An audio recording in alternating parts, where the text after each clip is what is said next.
Today's sermon, when God says, I am, trust in the one who is enough. Coming from the scripture of Exodus 3:14. And it reads, And God said to Moses, I am who I am. And he said, Say this to the people of Israel, I am has sent me to you. Have you ever felt like life is asking you questions you don't have the answers to?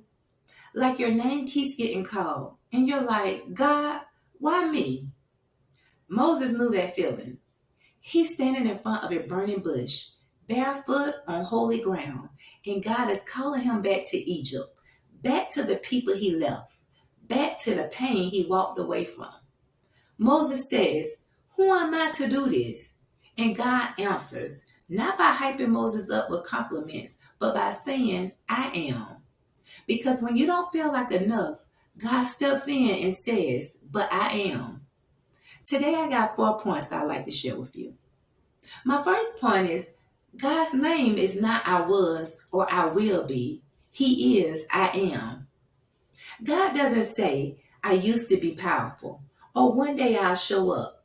He says I am present, active, right now. When we feel alone, God says I am with you. When we feel weak, God says I am your strength. When we feel lost, God says, I am the way. God isn't waiting for better conditions to be God. He's God right in the middle of your mess. My second point is your identity is rooted in his identity. Moses asked, Who am I? God responded, I am. In translation, you don't go in your own name, you go in mine. You might feel like you're not qualified, but I am. You might feel like you don't have the resources, but I am. You might feel like you don't have the words, but I am. Stop defining yourself by your past, your failures, or what people said about you. Start defining yourself by God who stands with you. My third point, Jesus makes I am personal. Centuries later, Jesus steps onto the scene and starts saying things like, I am the bread of life in John 6:35. I'll feed your soul.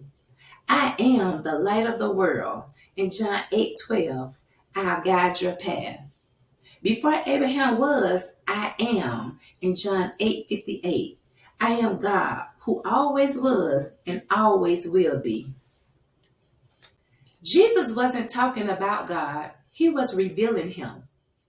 My fourth and final point, God's I am is greater than your I'm not.